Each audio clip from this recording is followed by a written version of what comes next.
یوں تو ہم انسانوں کو میرے بھائیوں جنگوں سے بڑا لگاؤ ہے. اب وہ جنگ اگر وطن کے خاطر لڑی جاتی ہے تو وطن کے اعتبار سے لوگوں کو لگاؤ ہوتا ہے. اگر وہ جنگ مذہب کے اندر کوئی مذہبی حیثیت رکھتی ہے تو لوگوں کو مذہب کے اعتبار سے اس سے جنگی لگاؤ ہوتا ہے. وہ جنگیں جو لوگ محبت کے خاطر، کوئی قوم اپنی عزت کے خاطر لڑتی ہے، لوگوں کو اس سے بھی لگاؤ ہوتا ہے.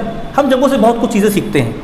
گویا اگر میں یہ بات کہوں آپ سے کہ جنگیں بچوں کو سلانے کے لیے نہیں، یعنی جنگوں کے جو قصے ہیں وہ بچوں کو سلانے کے لیے نہیں، وہ مردوں کو جگانے کے لیے ہوتے ہیں، تو یہ بات غلط نہیں ہے. لیکن آج ہم تھوڑا سا مختلف کام کریں گے.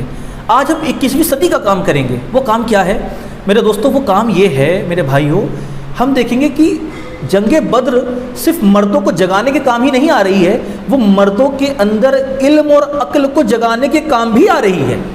اب میں آپ کو اس کی مثالیں دیتا ہوں. 1978 میں 1978 میں ایک کتاب لکھی گئی.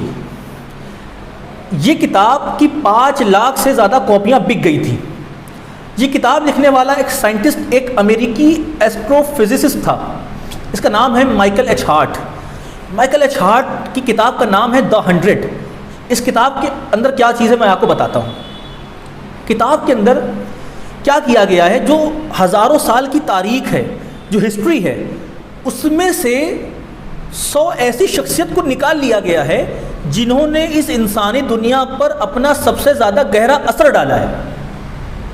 ٹھیک ہے، اس میں انہوں نے ان کو رینکنگ دی ہے، 1st، 2nd، 3rd، 4th ranking دی ہے.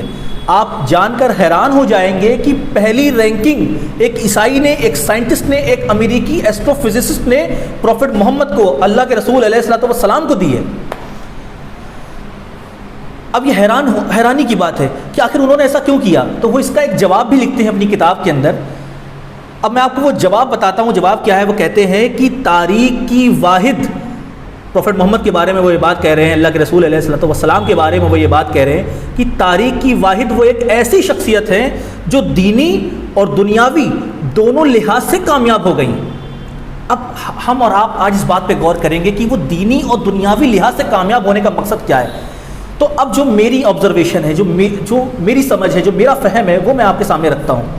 میں آپ کو اس کامیابی کے پہلو میں سے، وہ جو دینی اور دنیاوی کامیابی ہوئی ہے، وہ مائیکل ایچ ہارٹ نے جو 100 شخصیت کو چن لیا ہے، اس میں پہلا نمبر پروفٹ محمد کو دیا ہے. اس کے بارے میں آپ کو ایک پہلو بیان کرتا ہوں. ہم لوگوں نے جنگ بدر پہ اپنی پہلی بات روک دی تھی.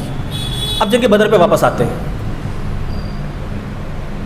امام بلازری نے اپنی فتح البلدان میں یہ بات بتائی ہے کہ مکہ کی آبادی تقریباً 10 لاکھ تھی اور 15 لوگ اس میں سے ایسے تھے جو اپنا نام لکھنا جانتے تھے، پڑھنا لکھنا جانتے تھے. یعنی کیا ہوا کہ 10 لاکھ کی آبادی میں صرف 15 لوگ ایسے تھے یا کچھ تھوڑے لوگ ایسے تھے جو پڑھنا لکھنا جانتے تھے.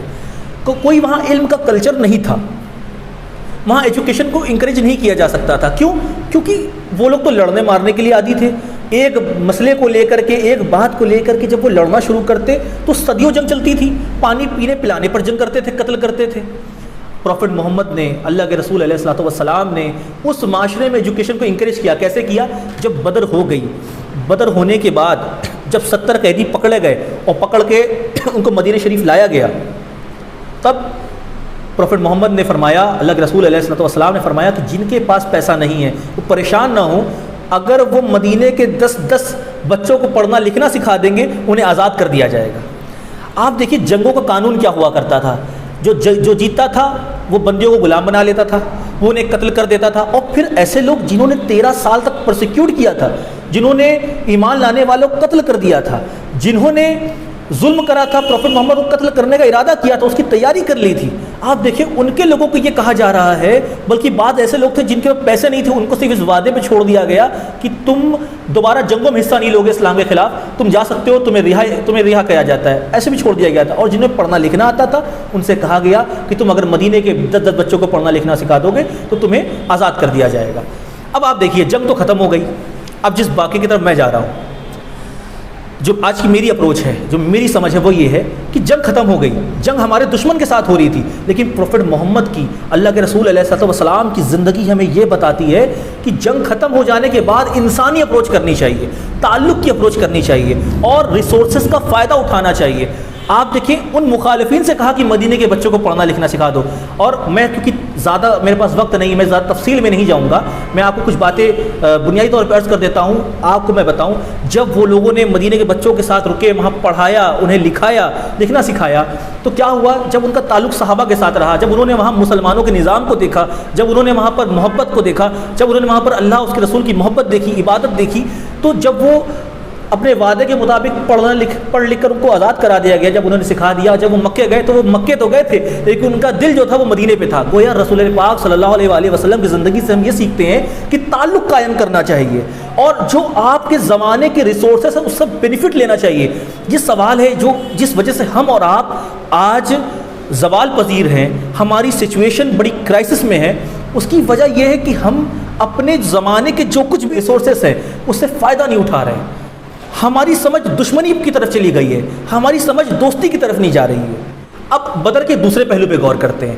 جب بدر ہوئی اور جب مکے کے لوگ آئے تو انہوں نے دیکھا کہ وہ جو پروفٹ محمد کے فالوور ہیں صلی اللہ علیہ وآلہ وسلم, جو ان کے صحابہ ہیں, ان میں سے اکثر تو دیکھیے مکہ کے لوگ ہی تھے کیونکہ وہی لوگ ہجرت کر کے وہاں گئے تھے, اور مدینے کے بھی لوگ تھے.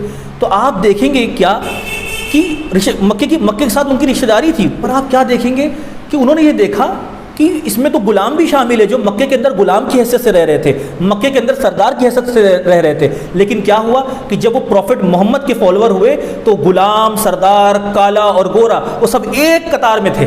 یعنی وہ سارے بیریئر, وہ سارے اختلافات ختم ہو گئے, صرف ایک جھنڈے کے نیچے لوگ آ گئے. اس جھنڈے کا نام تھا توحید کا جھنڈا. وہ توحید کا علم تھا, یعنی کہ belief in oneness of God.